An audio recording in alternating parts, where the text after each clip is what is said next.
เค อันนี้ปิดออนนะครับ สตาร์ทครั้งแรกของวันเลย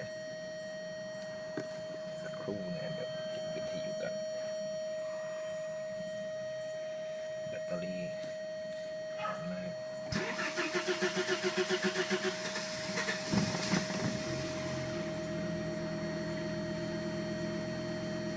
สตาร์ทติดแล้ว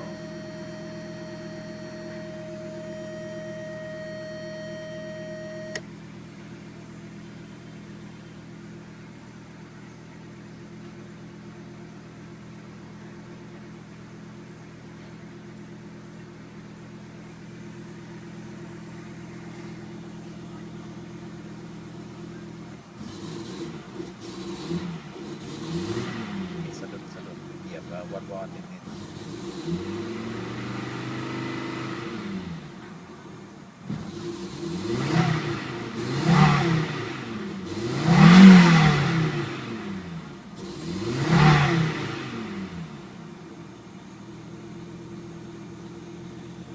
อเคเดี๋ยวลองปิด